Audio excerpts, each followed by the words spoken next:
All right, welcome back to Business IM on this 4th of June 2019. Just one day before, what is the name of the holiday? Yes, we're still waiting to see whether we are coming back to work tomorrow. I hope our general manager, Terian, is watching. All right, we'll be telling you whether it will be business as usual tomorrow or we shall be taking a break. If the markets are still trading tomorrow, then that means the Business IM will continue to give you updates from there as well. This time though, we are talking entrepreneurship, we are talking finance, and we are talking technology in finance, and we are talking cultured technology in finance, one that understands the requirements of the business the way that it is supposed to understand it. And we're not talking about full-grown enterprises, we're talking about baseline enterprises. And joining us today on the Business IM is Mr. Fred Shege. Thank you very much, sir, for coming to Metropole TV. Pleasure to It's your first time, and I want you to make it a habit of coming to Metropole TV every single time you want to say something about enterprises in this country. Sure. All right. Sure. So let's therefore talk about the baseline businesses in the country. Now, we do know that SMEs in the country are the back line of the economy. We cannot talk about our Kenyan economy without talking about enterprises, the small ones, all right, the everyday, the ever-changing, all right, the quick money enterprises. And that's where your company finds itself in, trying to come up with financial solutions to them. So, Mr. Shege, I want you to paint for me a picture. What sort of financial needs do these baseline, all right, enterprises require? Okay, thank you very much. I think it's a very good question and a very broad question. By way of background, I want to mention that I'm a banker. Yes. And I've been in banking for 24 years. First with Citibank and then with Standard Chartered most recently. And what I would say was a revelation to me, my last 3 years of working at Standard Chartered Bank, I was given an opportunity to engage with the last mile, if you will. Yes. The real economy. Yes. We were trying to put together a value proposition for SME enterprises. So if you will imagine that you have a multinational that is looking to re-engage itself and compete with the likes of Equity Bank, Cooperative Bank, and all the local banks who have got deep penetration in that last mile. Yes. So in that endeavor, which was about 2.5 years, it really opened my eyes to the workings, if you will, of the last mile. Yes. And it also brought to my attention something very, very critical. When you look at the whole manufacturing, call it the supply chain. Yeah, the supply chain, yes. So you have a manufacturer who produces some goods of some sort, a commodity. Call it milk. Yes. So you could talk about KCC today or Brookside. Brookside will manufacture, process the raw material, and then he will give that same raw material to a distributor to go and take it down to the different outlets, yes. Isn't it, into the kiosk, so that even every common person can receive that commodity. Get the commodity. It's not just about us who can go into a supermarket, it's also about what is happening down there. So if this person is now pushing the commodities all the way down to a distributor, so that that distributor can then take it down into the kiosk, I started looking at all the people who have got access to financing, in the formal sense. Yes. Okay, so look at the big manufacturer. He's got a big balance sheet. He can walk into any bank and say, I need money to do 1, 2, 3, 4. Yes. All right? When you come one layer down again, then you find the distributor who is in charge of making sure that these goods reach the common man, isn't it? Yes. He also has an arrangement with the manufacturer, okay, where the manufacturer incentivizes him and he tells him, okay, if you push X volume, I will compensate you with a certain percentage of the volume that you push. So he's incentivized to keep pushing volume there. Now, from the distributor here, where is the next step? The next step is Mama Mboga and the person in the kiosk, isn't it? Yes. The one who is selling to the everyday person. And we are 60% of the population that are down here. 60% of the population is down here. Is down here. Yes. Being serviced by Mama Mboga and by those same retail outlets which you want to call a kiosk or a duka or a sort of like a supermarket sort of within the estate, isn't it? So all those people, 60% of this population, which is 40 million plus, are being serviced by those people down there. So you ask yourself one question. How is that guy supposed to grow if he doesn't have credit? Everybody else has credit. Everybody- Manufacturer can go to the bank. Yeah, yes, they can get access to the bank. and get Distributor goes to the credit bank. immediately. Because he says, I'm Yes. buying from this guy. What happens to that guy? Everybody forgot about the guy at the bottom. Yes. So this was a stark revelation that hit me after 24 years of banking. Can you imagine that 60% of the population down there goes to the kiosk to receive goods and services? Because we all eat bread, we all drink milk, we all buy sugar, we all buy salt, isn't it? So if you look at that kiosk, isn't that kiosk the same as Nakumat It is.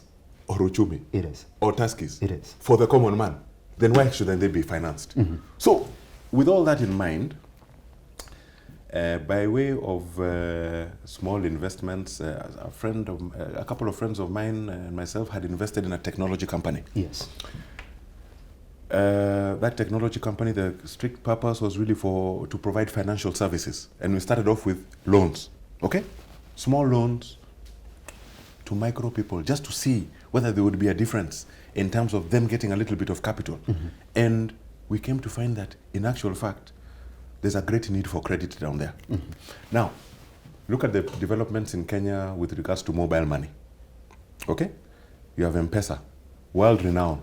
And so you have very many people coming into the country who are plugging into M-Pesa. Plugging into M-Pesa now. Of course, because Yes. M-Pesa is where the common man It's is. where the common man is. That's why you'll find Yes. 30 million people Yes. in one block. Yes. Okay? Yes. So you find that many of the mobile applications that are coming into this They're country are plugging in there because they want to of get M-Pesa access as to. well, to the common man there. Okay? Yes. So that is a very big indicator of the future of the country. There is no getting away from the fact that everything is now mobile driven. Yes. And all financial services and all engagements going forward are all going to be on mobile. Which brings me to the next conversation this morning, Mr. Shege. If you look at the micro lenders' performance in 2018, it was not good because only 3 of them, the top ones that we have been performing good in the past, only 3 of them recorded profits and growths. But even those ones that recorded profits and growths, that were really marginal, not exactly what they did expect. Maybe 1 or 2 will tell you that we really performed good.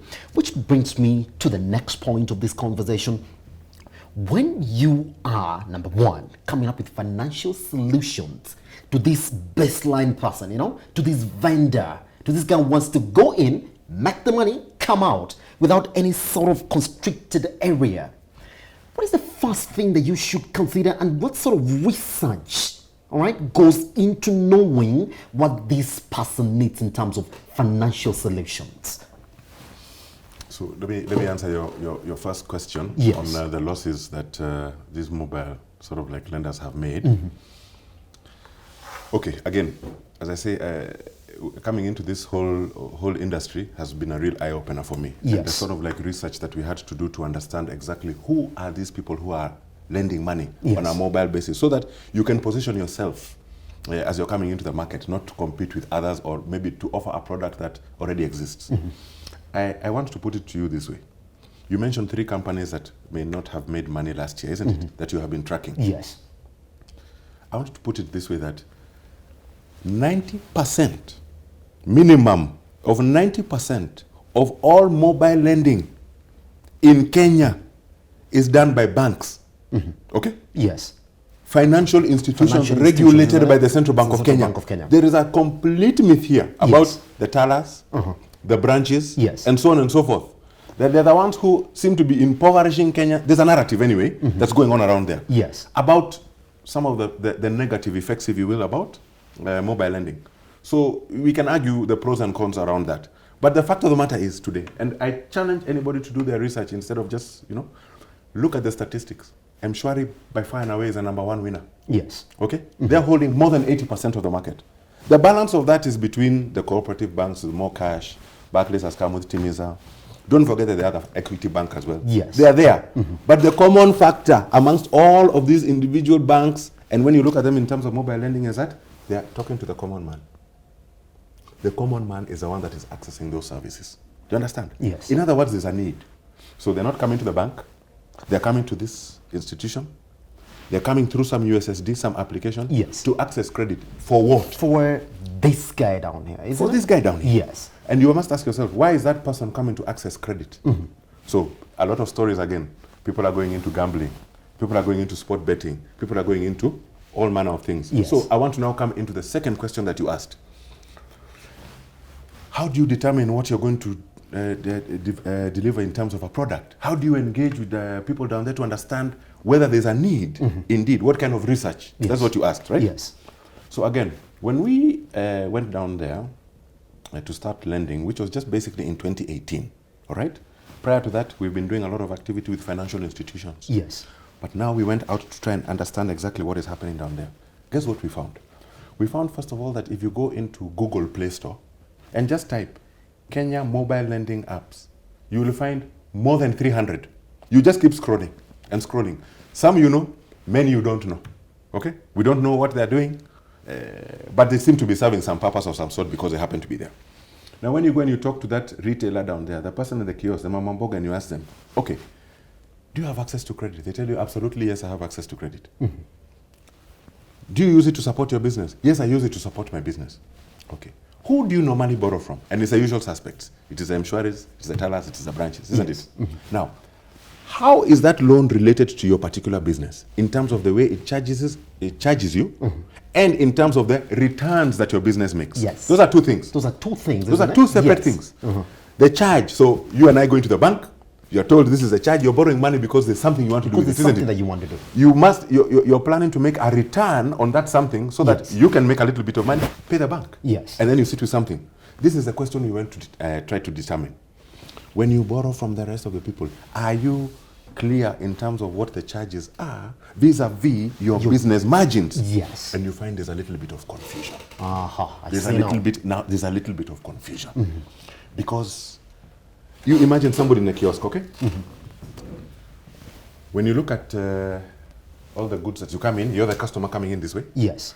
You find all the goods behind there. And here's a drawer. You notice that there's always a isn't drawer it? in front of the so, kiosk. Makuja, you have bought whatever you're buying, Yes. they give you change, they just put the money just inside put here. the money inside. So, the retailer here knows at the end of the day, I've made money somehow Yes. in this trading. But exactly from what did I make money? Did I make money from bread? Am I losing in the milk? Am I doing this and that? Do you understand where I'm coming from? I now totally get you. Where exactly are you making the money? Because yes. you may find that some products are subsidizing the others. Yes. And so it is imperative as mobile lenders, we have discovered that even when you go down there, technology only takes you so far. You can bring them onto the platform because they're there to borrow, isn't it? But now you must have a direct human engagement even before they borrow from you to understand their business. Just like a bank does today. Yes. Even if you want to take a personal loan, the bank must check your current account, isn't it? See the activity inside there and then say, you're good for 500,000. Yeah. Ule mwingine is good for 1 million. 1 million. How did they come up with that determination? It's because they checked some certain things. Some activity Yes. within your account. It has to have a blueprint that they're going to use, therefore to give you money. Precisely. To judge their risks Correct. and know exactly the margins that you're going for. So you must go and talk to this person. Yes. Understand their margins. Yes. It's not just arbitrary pricing. Let's say this person is making a margin of, hypothetically speaking, 10%. I'm talking conservatively. He's making 10%. And then somebody comes and lends him money at 5%. You see the guy is still making 5%. Now I put it to you that in retail, the minimum margin that everybody makes is 20% per day. And you see there's no tax down there. Are we together? No one is taxing that man down there, and that's another question for the government, and they'll figure that out. Carry as well to figure out. It's very hard work. It's hard work. Work around that. It is very hard work. Yes. But my point is, how much of the economy is not being captured down there? Therefore, I now come back to pricing. Yes. Kama ule halipe tax, and he's making maybe 20 or 30% clean profit. Yes. I'm telling you the truth, it's clean profit. Why would he have a problem in borrowing at 10%? Then they won't really have a problem with borrowing. Do you understand where I'm coming I from? totally now get you where you're coming from. So we sit here in the offices, in the boardrooms, hypothesizing and theorizing about what is expensive and what is not expensive. But nobody is taking the time to go and talk to that guy and find out Baseline. what's the cost of bread, what's the Yes. cost of milk, what's the cost of unga when there's drought, When what's the there's cost of drought this and as this. And remember, the consumer always pays, isn't it? And he's dealing with the consumer. Yes. Utalipa tu, sasa, see his margin is intact. That's the point. That's the point. So now, as we clear this conversation, and I'm really hurting that we didn't have enough time to talk about these issues, but you imagine We'll be back. It's been 24 minutes already. Anyway, so now, that as we clear this conversation, would you therefore say that there's therefore an emerging trend, therefore, like what your company is doing right now, that is looking into deploying these best line entrepreneurs, like please don't go for just any other loan. Look, I will tell you, if you go for this person doesn't understand how much it is you're going to make. Then this is exactly what your margin can allow you to go for. And what you're doing right now, look, I am giving you this money because I totally know you're not making money from your milk, you're making money from your mboga. All right? And therefore, I'm giving you money for this mboga because look, this is exactly where the money is coming from. What I therefore say, that these entrepreneurs, all right, are also starting to realize, are you charting a new path? I think that would be the right way to look at it. Yes. And it's more along the lines of financial inclusion. Yes. It's about moving away strictly from a technology conversation, if you will, because you see, you can just put an advertisement in the newspaper or in the TV or in the radio to say, dial star 666, download and get money, isn't it? Yes. Now, okay, that's been, I guess, the trend going forward, but as I said, technology only takes you so far. Then you now have to engage. So it's about financial inclusion and the education. Yes. You're educating somebody. So that is the difference. Mutu akirefuka. After that, then they're okay. Then they're okay. Oh, yes. They will be fine and they'll be able to make those decisions. Yes. Not to be at the mercy of so many SMSs telling them that you've got 10 options, but you don't even know which one is right. Which one is the right one. Yes. Correct. All right. Mr. Shaggy friend, I think I found a new friend. You should be coming back to Business AM very soon for a deeper conversation on exactly how we can culture these financial solutions to the best line person. Correct. Thank you very much for coming to Metropole Television. Thank you. All right, Metropole Sector Trends this morning. And right now, once we come back, Stephanie Mwazwa closes the show for us by telling us exactly how your boats look, what guys are talking on social media, and guess what? The conversation with Mr. Shaggy goes online, the hashtag BusinessAM, all at Metropole TVKE. Let's get talking, let's get answering, shall we? Let's take a short break.